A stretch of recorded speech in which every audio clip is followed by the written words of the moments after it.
విశాఖలోని కేజీహెచ్ ఆసుపత్రి వద్ద మార్చిరి వద్ద పరిస్థితి వర్ణనాతీతంగా ఉంది. మృతి చెందిన వారి బంధువులు వాళ్ళ ఆర్తనాదాలతో నిజంగా అక్కడ కేజీహెచ్ అంతా కూడా హోరెత్తిపోతుంది. ఎందుకంటే వాళ్ళ బంధువులు వాళ్ళ కుటుంబీకులు చనిపోవడంతో ఒకే కుటుంబంలో నలుగురు చనిపోయారు. ఆ కుటుంబంలోని తీవ్ర విషాదం నెలకొంది. ప్రస్తుతం ఇప్పుడు ఆ కుటుంబం సంబంధించినటువంటి ఒక బంధువు మనతో పాటు ఉన్నారు. చెప్పండి, ఇప్పుడు చనిపోయిన వాళ్ళు అంతా ఎవరు, మీకు ఏమవుతుంది? నలుగురు చనిపోయారండి మా కుటుంబ సభ్యులు. ఒక అతను మాకు మేనల్డ్ అవుతాడు, ఆయన భార్య, వాళ్ళ అత్తగారు, మళ్ళీ ఆవిడ ఆడపడుచు. నలుగురు రాత్రి 2 గంటలు 300 స్లాట్ ఏదో ఉందని చెప్పేసి బయలుదేరారు. అక్కడ ఈ దుర్ఘటనలో చనిపోయారు. నిజానికి అక్కడ పూర్తిగా అంటే ఇదేదో రాజకీయాల కోసం మాట్లాడుతున్నటువంటి విషయం కాదు. నిర్లక్ష్యం, అధికారుల నిర్లక్ష్యం అయితే, వైఫల్యం అయితే ఖచ్చితంగా కనిపిస్తుంది. సాధారణంగా చిన్న చిన్న కార్యక్రమాలకే చాలామంది భక్తులు వస్తారు. అలాంటి చందనోత్సవం అంటే ఒక సంవత్సరంలో ఒకసారి జరిగే కార్యక్రమం. చాలా పెద్ద ఎత్తున ఒరిస్సా నుంచి, ఉత్తరాంధ్ర నుంచి, రాష్ట్ర వ్యాప్తంగా జనాలు అందరూ వస్తారు. నాకు ఎందుకు ఈ విషయాలని బాగా తెలుసు అంటే, నేను 2 టైమ్స్ ఫెస్టివల్ కమిటీ మెంబర్గా చేశాను. అలాగే నా మిస్సెస్ సింహాచలం ట్రస్టీగా చేశాను. చాలా సందర్భాల్లో నేను గమనించింది ఏంటంటే, ఎండోమెంట్లో చాలా నిర్లక్ష్యం కనిపిస్తుంది. అక్కడ ఉన్నటువంటి అధికారులు, ఉద్యోగులు వాళ్ళకి ఎన్ని సలహాలు ఇచ్చినా, ఏం చెప్పినా ఇప్పుడు వాళ్ళు రెక్టిఫై చేసుకోవడం కనిపించడం లేదు. పర్టికులర్గా సింహాచలంలో ఏంటంటే ఉన్న సమస్య ఏంటంటే, అక్కడ ఇంజనీరింగ్ సెక్షన్లో ఉన్నటువంటి, అంటే మా టైంలో ఉన్నటువంటి వ్యక్తి ఇప్పుడు కూడా ఉన్నట్టున్నాడు. ఆయన శ్రీనివాసరాజు అని ఒక ఆయన ఉంటాడు, ఈజీ. ఆయన పట్టిన కుందేలకు 3 కాళ్ళు. ఆయన ఏంటంటే అయిపోయిన వర్కులకు కూడా మళ్ళీ బిల్లులు పెడుతుంటాడు. మేము 2-3 దప్పాల్లో దీన్ని వ్యతిరేకించినందుకు మా మీద కక్ష కూడా కట్టాడు ఆయన.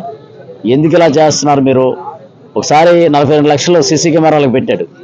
మళ్ళీ రెండోసారి సీసీ కెమెరాలకు 42 లక్షలు మళ్ళీ అదే కెమెరాలకు మళ్ళీ పెట్టాడు బిల్లు. మేము ఈ విషయాలన్నీ వ్యతిరేకించినందుకు మా మీద చాలా కక్ష కట్టాడు. ఈరోజు జరిగిన నిర్మాణం అసలు సాధారణంగా ఇళ్ళ దగ్గర, చిన్న చిన్న ఇళ్ళ దగ్గర కూడా అంత నాసిరకం నిర్మాణం చేయరు.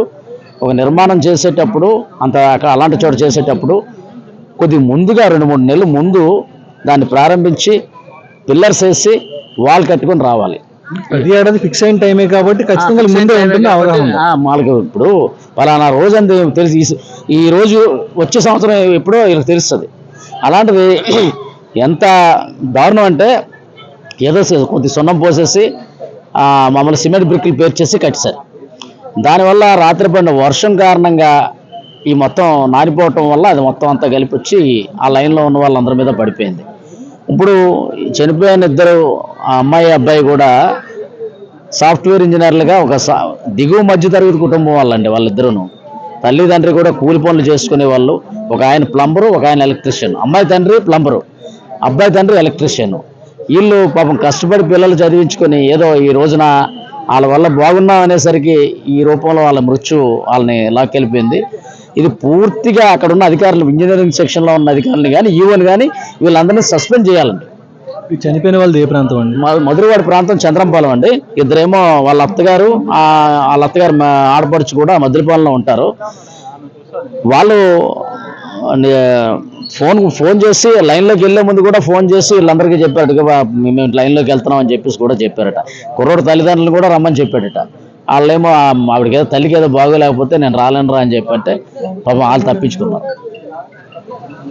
ఈ నిర్లక్ష్యం ఎప్పుడు కొనసాగుతుందండి. ఎన్నిసార్లు నేనైతే మరుగుదొడ్ల గురించి, స్త్రీలు బట్టలు మార్చుకునే ప్రదేశం ఏదైనా మంచిది ఏదైనా కట్టమని గురించి, సింహాచలంలో మీకు ఎంత నిర్లక్ష్యం ఉందంటే అంత నిర్లక్ష్యం, ఎంత అవినీతి అంటే అంత అవినీతి ఉంది. ఎవరు పట్టించుకోవడం లేదు. ఎవరో మంత్రులు వస్తుంటారు, వెళ్తుంటారు, ఆ సంబంధిత అధికారులు, ఎండోమెంట్ అధికారులు వస్తుంటారు, వెళ్తుంటారు.